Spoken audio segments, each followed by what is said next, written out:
Hello recipe decoders. Today I'm going to show you how to make these chocolate hazelnut cookies, which are extremely delicious to eat.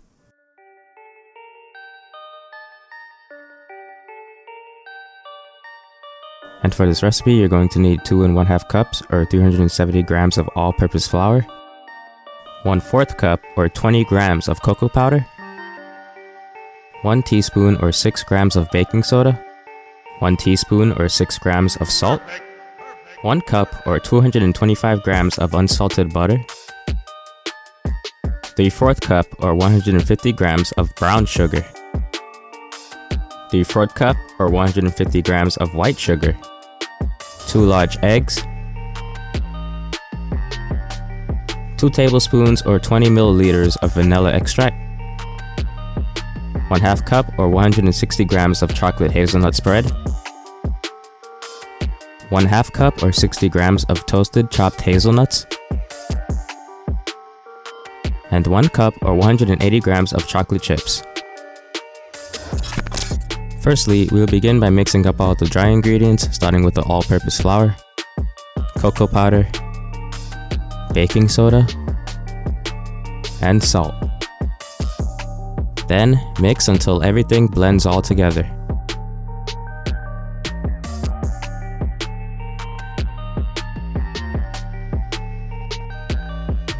Afterwards, set it aside for later. For the stand mixer, use the flat beater attachment. Then, add in the unsalted butter to the bowl and begin mixing it on a low speed setting.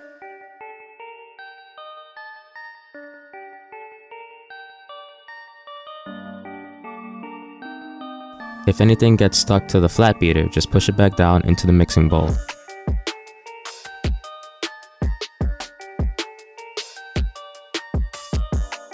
Next, while the stand mixer is running on a low speed, go ahead and gradually add in the brown sugar.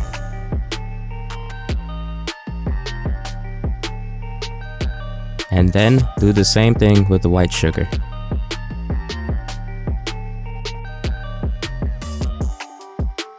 Next, add in both eggs one at a time.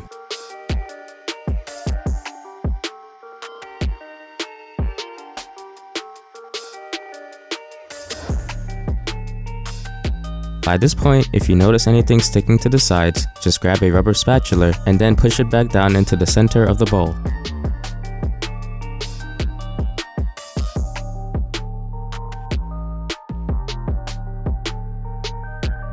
Next, go ahead and add in the vanilla extract.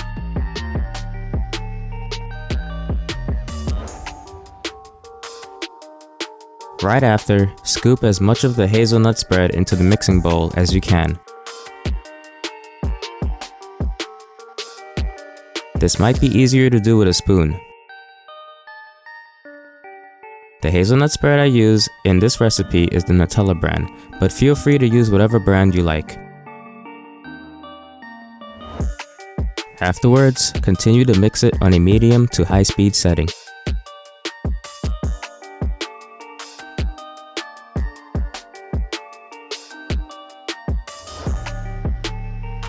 Once it starts to resemble a chocolate paste, go ahead and begin to add in the dry ingredients. But not all of it, just add in about half of it.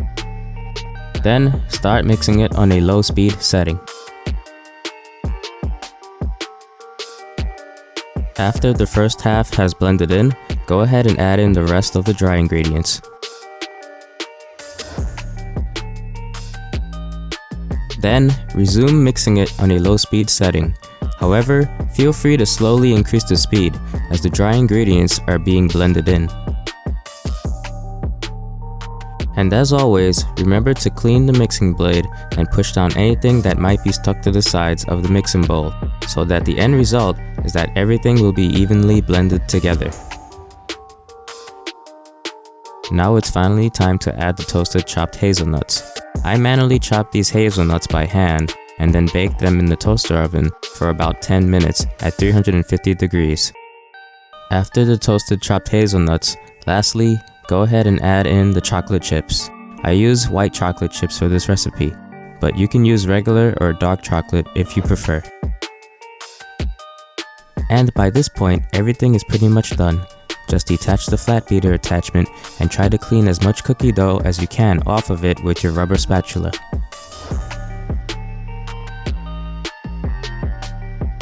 Then, remove the mixing bowl and set it aside. Go ahead and grab a rectangular baking sheet or whichever baking sheet of your choosing and line it with parchment paper. Here, I just used a mason jar to hold the parchment paper in place in order to cut it evenly to fit the baking sheet.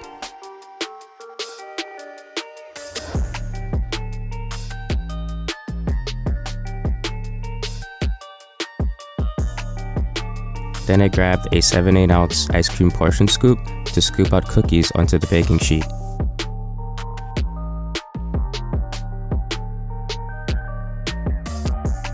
For this first batch, I started out with about 8 balls of cookie dough. Afterwards, you can place it in the oven for about 10 to 12 minutes at 350 degrees Fahrenheit or 175 degrees Celsius. And after they're done baking, give them at least 3 to 5 minutes to cool before removing the cookies from the baking sheet.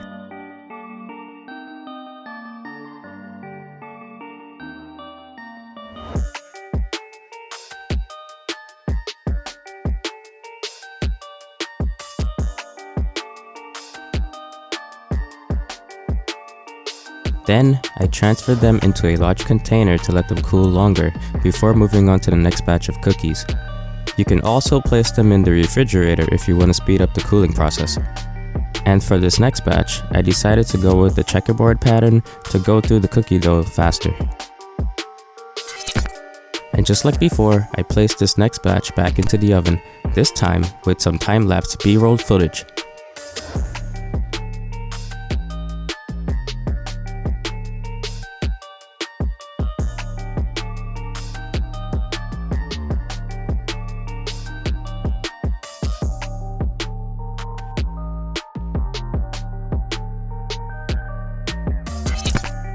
And once more, after removing the baking sheet from the oven, let them cool for about 3 to 5 minutes. I then grabbed a glass large bowl and placed the previous batch of cookies into it. And then you can go ahead and place this batch into the same large container for them to cool. Also, don't worry about reusing the same parchment paper while baking. As long as there are no tears or rips, it's perfectly fine to reuse parchment paper for baking cookies. To speed things up even faster, I just grabbed another baking sheet, lined it with parchment paper, and laid out cookie dough in the preferred checkerboard pattern.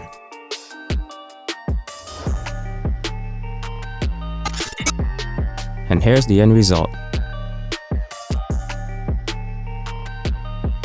From here on, the rest of the baking job should be familiar. Just keep removing the previous batch from the cooling container, place them in a separate bowl, and add the new batch into the cooling container. It isn't rocket science.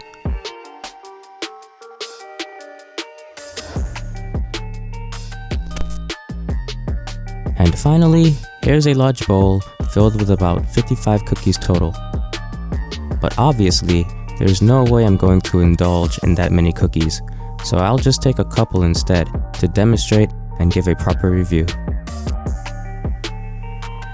Now, while baking these cookies, I must admit there was an everlasting smell of hazelnuts in my kitchen.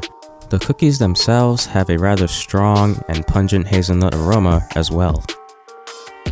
As for the taste, I was nearly blown away. In my opinion, these are by far the best cookies I've ever had the joy of baking. In fact, this is no longer just a baking tutorial because I absolutely must warn you about what to expect from tasting these cookies.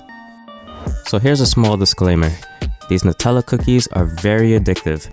Off camera, I must have eaten about 15 of these cookies. Luckily, I gave the rest away to some friends and family. So please, bake them at your own risk.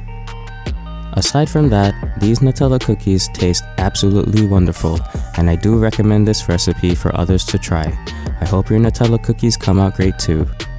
If you like this video, please give it a thumbs up, and if you want to see more, go ahead and subscribe to the channel. Thanks for watching, and I'll see you next time.